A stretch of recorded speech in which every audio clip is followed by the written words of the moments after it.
এই সংসদ ব্যর্থ হলে বাংলাদেশ ব্যর্থ হবে বললেন প্রধানমন্ত্রী। আলাপ করব, আমরা আলোচনা করব, আমরা বসবো, কথা বলবো, কিন্তু কোনোভাবেই এই সংসদকে ব্যর্থ হতে দেওয়া যাবে না।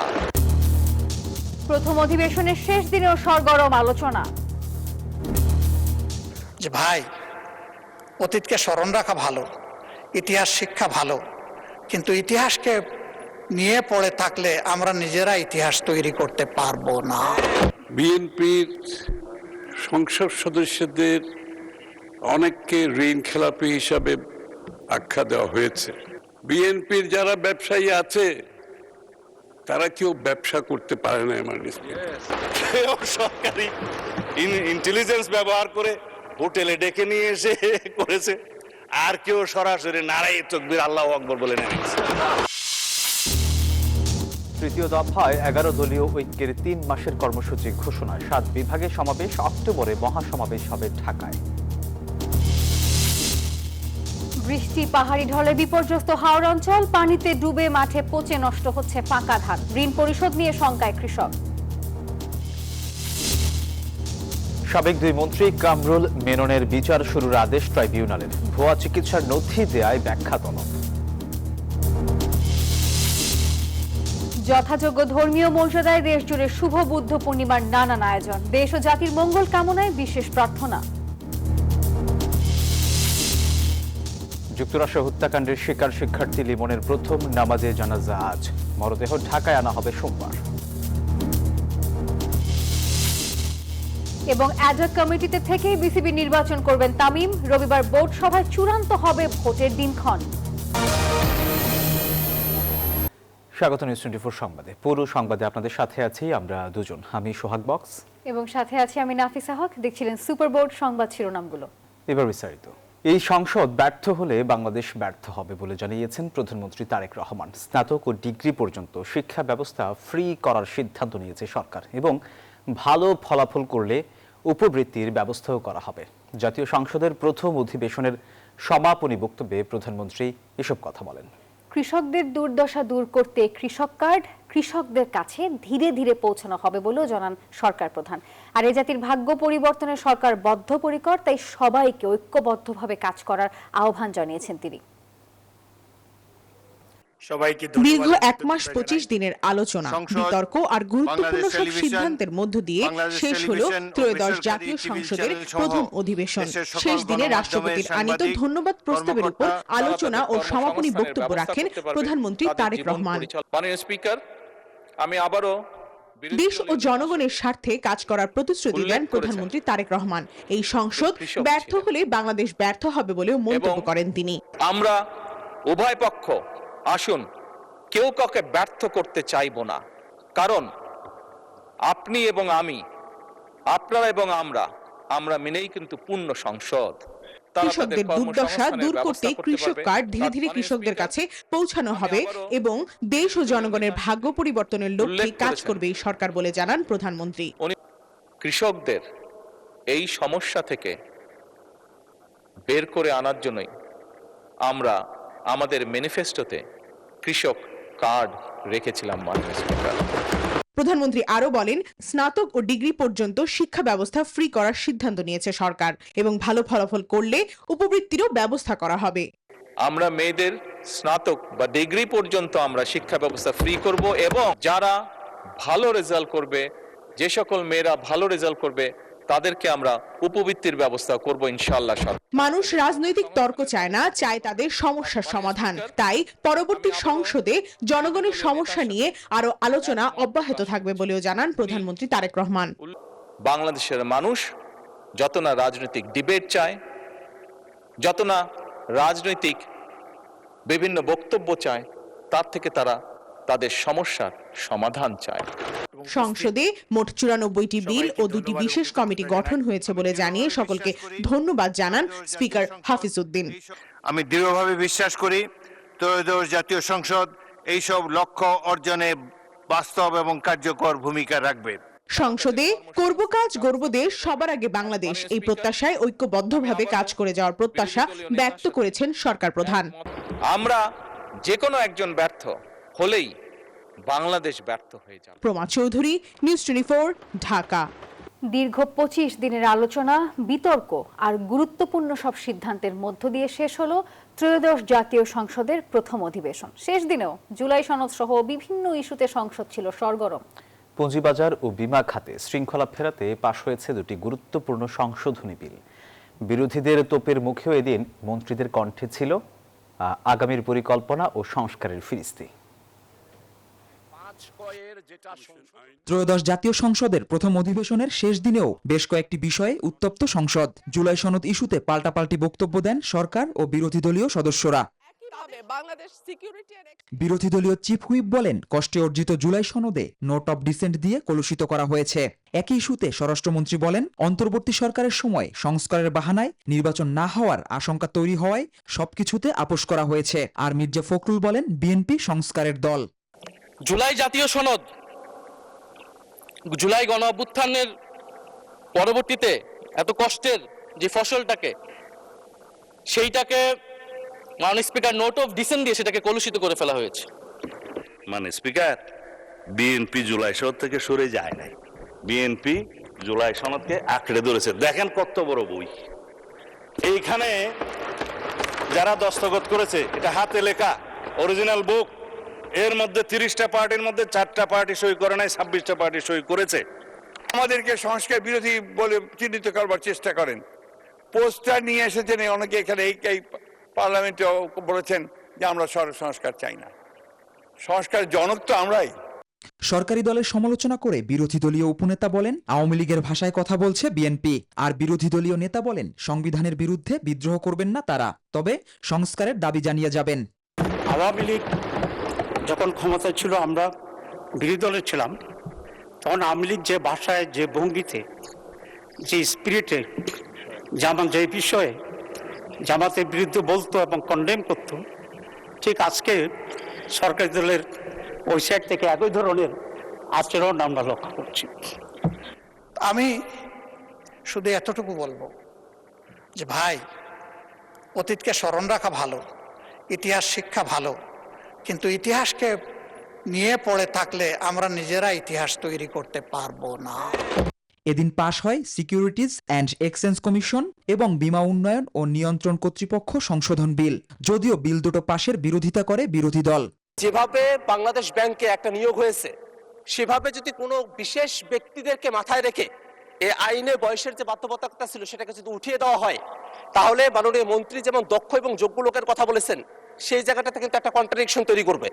জবাবে অর্থমন্ত্রী জানান, বিএনপির আমলে শেয়ার বাজার লুটপাট হয় না। আপনারা লক্ষ্য করবেন, বিএনপি সরকারের সময় কোনো সময় শেয়ার বাজার লুটপাটের কোনো সুযোগ ছিল না, ইনশাআল্লাহ এবারও থাকবে না। এদিকে সংসদের কেনাকাটায় অনিয়ম তদন্তে গঠিত কমিটি তাদের প্রতিবেদন জমা দিয়েছে। জানানো হয়, হরিলুটের কোনো প্রমাণ মেলেনি, তবে পদ্ধতিগত ত্রুটি পাওয়া গেছে, পদ্ধতিগত বিচ্যুতি হয়েছে। জুবাইর রাজিন, নিউজ 24, ঢাকা। গণভোটের রায় বাস্তবায়নের দাবিতে এবার তৃতীয় দফায় 3 মাসের কর্মসূচি দিল 11 দলীয় ঐক্য। বৃহস্পতিবার মগবাজারে জামায়াতের কেন্দ্রীয় কার্যালয়ে সংবাদ সম্মেলনে এই ঘোষণা দেওয়া হয়। কর্মসূচি অনুযায়ী দেশের 7 বিভাগে হবে সমাবেশ, আর অক্টোবরে মহাসমাবেশ করা হবে ঢাকায়। গণভোট, মানবাধিকার কমিশন, গুম প্রতিরোধ ও প্রতিকার অধ্যাদেশ এবং পুলিশ কমিশন সহ কয়েকটি অধ্যাদেশ সরকার বাতিল করার পর থেকেই টানা আন্দোলন করে আসছে 11 দলীয় ঐক্য। প্রথম ও দ্বিতীয় দফার আন্দোলন শেষে এবার তৃতীয় দফা। মগবাজারে জামায়াত ইসলামীর কার্যালয়ে বৈঠকে বসেন 11 দলের নেতারা। এরপর আসে টানা 3 মাসের ধারাবাহিক কর্মসূচির ঘোষণা। 16 মে আমরা রাজশাহীতেই বিভাগীয় সমাবেশ করব, 13 জুন চট্টগ্রামে বিভাগীয় সমাবেশ করব, এরপরে 20 জুন আমরা খুলনাতে বিভাগীয় সমাবেশের প্রোগ্রাম ঠিক করেছি, 27 জুন আমরা ময়মনসিংহতে বিভাগীয় সমাবেশ নির্ধারণ করেছি, এরপরে 11 জুলাই রংপুর বিভাগীয় সমাবেশ। এনসিপির মুখপাত্র আসিফ মাহমুদ সজীব ভুইয়া বলেন, গণভোটের রায় বাস্তবায়নে সরকারকে বাধ্য করা হবে। একই সাথে সংসদে আমাদের প্রতিনিধিদের কণ্ঠ এবং রাজপথে আমাদের আন্দোলন জনগণকে সাথে নিয়ে আরো বেগবান হবে, এবং এক্ষেত্রে আমরা সারা দেশবাসীর সমর্থন, সহযোগিতা এবং অংশগ্রহণ প্রত্যাশা করছি এবং কামনা করছি। বিভাগীয় সমাবেশ শেষে অক্টোবরে ঢাকায় মহাসমাবেশ করবে 11 দলীয় ঐক্য। সংবাদ সম্মেলনে জানান নেতারা। জনমত গঠন এবং আমাদের যে তাওহিদুল ইসলাম, নিউজ 24, ঢাকা। সুনামগঞ্জে পাহাড়ি ঢল, ভারী বর্ষণ ও জলাবদ্ধতায় হাওরে ডুবছে পাকা ফসল। আর অন্যদিকে রোদ না থাকায় মাঠে থেকে পচছে গোলার ধান। শুকাতে না পেরে ধানে গজিয়েছে চারা, ধরেছে পচন। বড় ফসলের এমন ক্ষতিতে ঋণ পরিশোধ করা নিয়ে উভয় সংকটে হাওরপাড়ের কৃষকরা। মোহাম্মদ বুরহান উদ্দিনের পাঠানো তথ্য ছবি নিয়ে থাকছে ডেস্ক রিপোর্ট। গত কয়েকদিনে ভারী ঢল আর বৃষ্টির কারণে হাওরের ধান পানিতে তলিয়ে যাচ্ছে। জেলার 12 উপজেলার কয়েক লাখ কৃষকের স্বপ্ন চোখের সামনে মরতে বসেছে। কৃষকের অভিযোগ, শ্রমিক সংকটে জমির পাকা ধান কেটে আনতে পারছেন না তারা। উঁচু জমির ধান কেটে মাড়াই করলেও শুকানো যাচ্ছে না। মাঠে গোলায় থেকে পচে নষ্ট হচ্ছে স্বপ্নের সোনালী ধান। অনেকের ধানে গজিয়েছে চারা। দিশেহারা কৃষক। 1000 টাকা রোজ খাবো হইয়া কইতাছে, আমরা বাঁচবার কোনো পথ নাই। পানির মাঝে অনেক করেছে, আমার পানি তুলে আবার তুলতাছি। আশা ছিল বড় ধান ঘরে তুলে পরিশোধ করবেন ঋণ, চালাবেন সংসারের খরচ। ফসল হারিয়ে এখন দুশ্চিন্তায় দিন কাটছে কৃষকের। আমরা যে অবস্থা করে আমরা বাস মুখে মরবো, বাচ্চা কাচ্চারও একসাথে খাইতাম, ওখানে চলতাম, এই বউ মাছ মাছ তেলও পাই না, পাম্প কইতাম গিয়া রইদ নাই, আমরা নাও নাই, বইটা নাই, মানুষ নাই, সেমনি কিতা করবো। কিভাবে কিতা করতাম না করতাম, দিন না দিলে কি আর কিছু করা যাইব। আগামীতে ফসল রক্ষায় প্রয়োজনীয় পদক্ষেপ নিতে সরকারের প্রতি আহ্বান জানান স্থানীয় সংসদ সদস্য। আমি আমার নেতা কর্মী সহ আমাদের উপজেলা প্রশাসন, প্রত্যেক সেক্টরে যারা কর্মকর্তা কর্মচারী আছে সবাইকে বলবো আমাদের কৃষকের পাশে দাঁড়ান। গোলার ধান রক্ষায় খোলামেলা জায়গায় ছাদের নিচে ছিটিয়ে রাখার পরামর্শ দিচ্ছে কৃষি বিভাগ। বাইরে থেকে শ্রমিক এনে ধান কাটার চেষ্টা করছে জেলা প্রশাসন। আমরা যদি আমাদের কৃষক ভাইয়ের কাজে লাগাতে পারি দিনটি, ইনশাল্লাহ সেক্ষেত্রে আমাদের আর একটু ভালো আমরা আশাব্যঞ্জক কিছু পাবো। হাওড়াঞ্চলের কৃষকের কষ্টের একমাত্র বড় ফসল বেঁচে থাকার ভরসা। সরকারের সহযোগিতা চান ক্ষতিগ্রস্ত কৃষক। Desk report, news 24। পাহাড়ি ঢল ও অব্যাহত ভারী বর্ষণে নেত্রকোনার কংস নদীর পানি বিপদসীমার 93 ও উপতাখালী নদীর পানি 60 সেন্টিমিটারের উপর দিয়ে প্রবাহিত হচ্ছে। এতে হাওড়াঞ্চল সহ বিভিন্ন এলাকায় পানি বৃদ্ধি পেয়ে নিম্নাঞ্চল প্লাবিত হয়ে নষ্ট হচ্ছে বড় ফসল। অন্যদিকে বন্যার আশঙ্কায় প্রস্তুতি নেওয়ার কথা জানিয়েছেন জেলা প্রশাসক। নেত্রকোনা থেকে সোহান আহমেদ কাকনের পাঠানো তথ্য ছবি নিয়ে থাকছে ডেস্ক রিপোর্ট। বৃষ্টি ও পাহাড়ি ঢলে তলিয়ে গেছে ফসলি জমি। কৃষকের কষ্টে ফলানো বোরো ধান এখন পানির নিচে। নেত্রকোনার কংস নদীর পানি বিপদসীমার 1 মিটার উপর দিয়ে প্রবাহিত হচ্ছে। এতে জেলার নিম্নাঞ্চল প্লাবিত হয়ে বন্যা পরিস্থিতির সৃষ্টি হয়েছে। চোখের সামনে কৃষকের সোনালী ফসলের এমন পরিস্থিতি দেখে দিশেহারা কৃষক। অনেকেই পানির নিচ থেকে ধান কাটলেও বৈরী আবহাওয়ায় তাও নষ্ট হচ্ছে। পাকা বড় ধান ঘরে তুলতে না পারায় অনেক কৃষক পাগল প্রায়। অবস্থা তো খারাপই, কালকে রাত্রে হঠাৎ করে বৃষ্টি আইসা তারপরে এই যে সব জমি ডুবাই দিছে। যেটি কাটে নিয়ে আলছি এইটাও ওই যে ফস্তা আছে, সব জমি তুল করে আলছে নিচে গা। আমরা কি অবস্থা চলবাম এটা তো আমরা বলার করতে পারছি না। কৃষি বিভাগের তথ্য মতে এ পর্যন্ত হাওরে 21% ধান কাটা হয়েছে। আগাম ধান কাটতেই কৃষকদের আগেই সতর্ক করা হয়েছে বলে জানান জেলা প্রশাসক। ফসল যেগুলো পেকে গেছে সেগুলো আমরা গত 7 থেকে 8 দিন আগে আমরা ইস্যু করেছি ফসল তোলার জন্য। তারা কাজ করতেছে। আর এমনি আমাদের বন্যা বা প্রাকৃতিক দুর্যোগ এটার জন্য আমাদের আগাম প্রস্তুতি নেওয়া হচ্ছে। জেলায় এবার 1,85,000 হেক্টর জমিতে বোরো ধান আবাদ হয়েছে। এর মধ্যে শুধু হাওরে আবাদ হয়েছে 45,000 হেক্টর জমিতে। Desk report, news 24। আগামী 2 দিন আবারও বৃষ্টি হতে পারে বলে জানিয়েছে আবহাওয়া অধিদপ্তর, যা চলবে মে মাসের প্রথম সপ্তাহ পর্যন্ত। এদিকে বৃহস্পতিবার আবহাওয়া অধিদপ্তর জানায়, কাল রাজধানী সহ দেশের সব জায়গায় বৃষ্টি বা বজ্রবৃষ্টির সম্ভাবনা রয়েছে। সমুদ্রে 3 নম্বর বিপদ সংকেত বহাল রয়েছে। তবে মে মাসের প্রথম সপ্তাহে কমতে পারে বৃষ্টিপাত। দ্বিতীয় সপ্তাহ থেকে আবারও তাপমাত্রা বাড়ার সম্ভাবনা রয়েছে। গতকাল সর্বোচ্চ বৃষ্টিপাত রেকর্ড করা হয়েছে পটুয়াখালীর খেপুপাড়ায় 121 মিলিমিটার। রাজধানীতে বৃষ্টি হয়েছে 65 মিলিমিটার। এদিকে প্রবল বৃষ্টিতে দেশের অন্তত 5 জেলায় বন্যা পরিস্থিতির সৃষ্টি হয়েছে।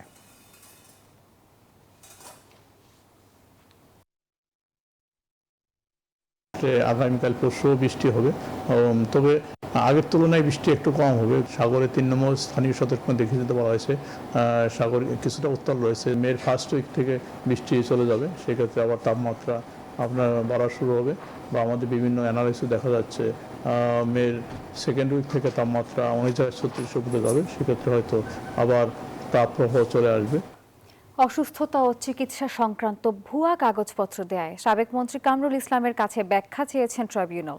বৃহস্পতিবার এই তথ্য জানান চিফ প্রসিকিউটর আমিনুল ইসলাম। আর এর আগে সাবেক 2 মন্ত্রী কামরুল ইসলাম ও রাশেদ খান মেননের বিরুদ্ধে অভিযোগ গঠন করে বিচার শুরুর আদেশ দিয়েছেন ট্রাইব্যুনাল। ট্রাইব্যুনাল 1-এর চেয়ারম্যান বিচারপতি মোহাম্মদ গোলাম মর্তুজা মজুমদারের নেতৃত্বে 3 সদস্যের প্যানেল এই আদেশ দেন। এই 2 নেতার বিরুদ্ধে জুলাই গণ অভ্যুত্থানের সময় মানবতা বিরোধী অপরাধের অভিযোগ রয়েছে।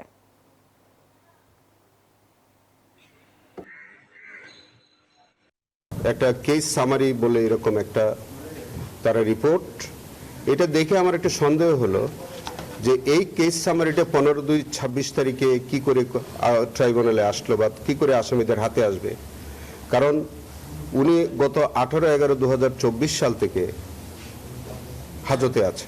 12/2/26 তারিখে আরেকটা মেডিকেল পেপার, সেটা হচ্ছে সিঙ্গাপুর থেকে আনা, তাকে না দেখে কিংবা তিনি ডাক্তারের কাছে না গিয়ে কি করে এই চিকিৎসাপত্র তিনি আদালতে আনলেন।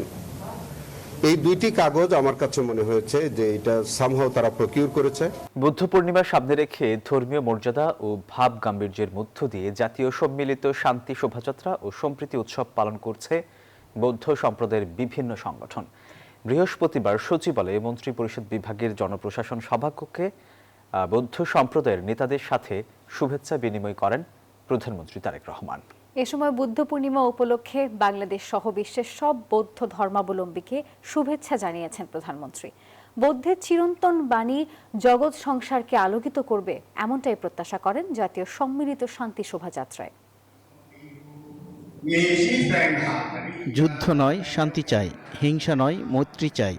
গৌতম বুদ্ধের এমন অহিংস বাণী নিয়ে সারা দেশে পালিত হয়েছে বৌদ্ধ ধর্মাবলম্বীদের আনন্দ শোভাযাত্রা ও সম্প্রীতি উৎসব। ধর্ম বর্ণ নির্বিশেষে প্রতিটি মানুষ যেন শান্তি ও নিরাপত্তার সঙ্গে বসবাস করতে পারে, তেমন পরিবেশ নিশ্চিত করতে সরকার বদ্ধপরিকর বলে জানিয়েছেন প্রধানমন্ত্রী তারেক রহমান। বৃহস্পতিবার সচিবালয়ের মন্ত্রিপরিষদ বিভাগের জনপ্রশাসন সভাকক্ষে বৌদ্ধ সম্প্রদায়ের নেতাদের সঙ্গে শুভেচ্ছা বিনিময়কালে তিনি একথা বলেন। বর্তমান সরকার ধর্ম নিয়ে রাজনীতি করতে চায় না বলেও জানান তিনি। বুদ্ধ পূর্ণিমা উপলক্ষে খাগড়াছড়িতে মঙ্গল শোভাযাত্রা করেছে বিভিন্ন সংগঠন। কেন্দ্রীয় বৌদ্ধবিহার থেকে মঙ্গল শোভাযাত্রাটি শহরের বিভিন্ন সড়ক ঘুরে বিহারে গিয়ে শেষ হয়। বৌদ্ধ ভিক্ষুসহ বিভিন্ন বয়সী নারী পুরুষ ও শিশুরা অংশ নেয় মঙ্গল শোভাযাত্রায়। বুদ্ধ পূর্ণিমা উপলক্ষে ঢাকায় পালিত হয়েছে জাতীয় সম্মিলিত শান্তি শোভাযাত্রা ও সম্প্রীতি উৎসব। এর উদ্বোধন করেন প্রধানমন্ত্রীর বিশেষ সহকারী বিজন কান্তি সরকার। এ সময় তিনি সকল ধর্মের মানুষের মঙ্গল কামনা করেন। মাননীয় প্রধানমন্ত্রী সব ধর্মের, সব বর্ণের, সব গোষ্ঠীর মানুষকে নিয়ে একটা রেইনবো নেশন করতে যাচ্ছেন এবং এটা ইতিমধ্যে তৈরি হওয়ার পথে আমরা আগাচ্ছি। আপনাদেরকে তাতে সামিল হওয়ার জন্য অনুরোধ জানাচ্ছি। বৈষম্যহীন রাষ্ট্র গঠনে বুদ্ধের চিরন্তন বাণী সবার অন্তরে লালন করে জগৎ ও বিশ্বের শান্তি বিরাজ করবে, এমন প্রত্যাশা করেন শোভাযাত্রায় অংশগ্রহণকারীরা। আজকের এই দিনে আমি প্রত্যাশা করতেছি আমরা যাতে সবাই ভালো থাকতে পারি। আমরা দেশের শান্তি সুশৃঙ্খলা আমরা আশা করি। বুদ্ধের কাছে প্রার্থনা আমরা যাতে সবাই যাতে সুখে থাকি। শুভ বুদ্ধ পূর্ণিমা। বুদ্ধের অহিংসা ও শান্তির বাণী সবার মাঝে ছড়িয়ে পড়ুক, এমন প্রত্যাশা সকলের। মোহাম্মদ কবির, নিউজ 24, ঢাকা। আন্তর্জাতিক প্রসঙ্গ। যুক্তরাষ্ট্রে হত্যার শিকার বাংলাদেশি পিএইচডি শিক্ষার্থী জামিল আহমেদ লিমনের প্রথম জানাজা আজ। আর এরপর তার মরদেহ দেশে ফিরিয়ে আনার কথা রয়েছে আগামী 4 মে। আর নিখোঁজ অন্য শিক্ষার্থী নাহিদা সুলতানা বৃষ্টির পূর্ণাঙ্গ মরদেহ এখনও পাওয়া যায়নি। এই ঘটনায় অভিযুক্ত হিশামকে জামিনবিহীন আটক রাখার নির্দেশ দিয়েছে আদালত।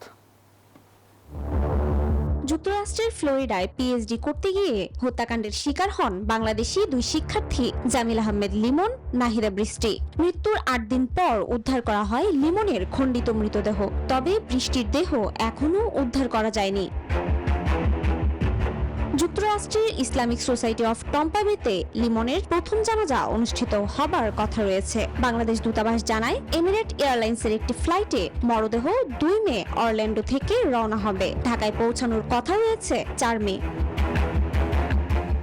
নিহত দুই বন্ধুর হত্যাকাণ্ডে ন্যায় বিচারের দাবিতে আদালতে হাজির হন লিমন বৃষ্টির সহপাঠীরা। রাষ্ট্রপক্ষের আইনজীবীরা ৭ মে মামলাটি গ্র্যান্ড জুরির সামনে উপস্থাপন করবেন বলে জানা গেছে। অপরাধ প্রমাণিত হলে মৃত্যুদণ্ড হতে পারে আসামি হিশামের। চৈতি রয়, নিউজ 24। গুঞ্জন, আলোচনা আর নানা জল্পনা শেষে মুখ খুললেন বিসিবির অ্যাডহক কমিটির প্রধান তামিম ইকবাল। অ্যাডহক কমিটিতে থেকেই বিসিবির নির্বাচন করবেন তিনি।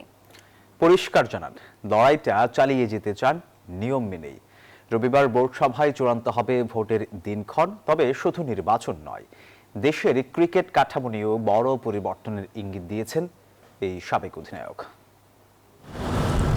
আমিনুল ইসলাম বুলবুলের বোর্ড ভেঙে দেওয়ার পর দেশের ক্রিকেট প্রশাসনের দায়িত্ব পান তামিম ইকবাল। অ্যাডহক কমিটির প্রধান হলেও বাস্তবে পালন করছেন সভাপতির দায়িত্ব। তবে স্থায়ীভাবে সে আসনে বসতে হলে অপেক্ষা একটি নির্বাচনের। মিরপুরে সংবাদ সম্মেলনে তামিম জানান, খুব দ্রুতই সেই প্রক্রিয়া শুরু হচ্ছে। ৩ তারিখে একটা বোর্ড মিটিং করে ইলেকশনের প্রসেস স্টার্ট করে দেওয়া। 30 থেকে 45 দিনের মধ্যে ইলেকশন হয়ে যায়, so which is at least 2-3 weeks before আমাদের ডেডলাইন। তামিমের চোখে দ্বিতীয় বা তৃতীয় স্তর থেকে জাতীয় দলে ক্রিকেটার উঠে আসার পথ প্রায় বন্ধ। সেই সংকট কাটাতে আসছে নতুন পরিকল্পনা। সেকেন্ড 11 নামে করতে চান আলাদা প্রতিযোগিতামূলক টুর্নামেন্ট। তুমি যদি এটা ভালো করো, this is the benefits you are going to get. So আমার কাছে মনে হয় মানে বাংলাদেশ ক্রিকেটের জন্য এটা খুবই গুরুত্বপূর্ণ to have this tournament where every team will have their second 11 team. ক্রিকেটকে শুধু ঢাকা কেন্দ্রিক নয়, বরং দেশের নানা প্রান্তে ছড়িয়ে দেওয়ার পরিকল্পনা অ্যাডহক কমিটির। খুলনা, বরিশাল সহ বিভিন্ন অঞ্চলে নিয়মিত ম্যাচ আয়োজনের কথা জানিয়েছেন তামিম ইকবাল। এই সিজন থেকে চেষ্টা করব যেসব জায়গায় মাঠ আছে, যেগুলা একটা ফার্স্ট ক্লাস খেলা চালানোর মতো অবস্থায় আছে, ওই জায়গাগুলো আমরা হোম এন্ড অ্যাওয়ে শুরু করে দিব। এছাড়া দর্শকদের জন্য আছে স্বস্তির খবর। মিরপুর স্টেডিয়ামের পূর্ব গ্যালারিতে শেড বসানো হবে। শুধু তাই নয়, পরিবেশ বান্ধব উদ্যোগ হিসেবে প্রতিটি গ্যালারিতে থাকবে সোলার সিস্টেম। তাসবিহ শহরন, নিউজ 24, ঢাকা। দর্শকের এই ছিল নিউজ 24 সংবাদের এখনকার আয়োজনে। এতক্ষণ আমাদের সঙ্গে থাকার জন্য ধন্যবাদ সবাইকে।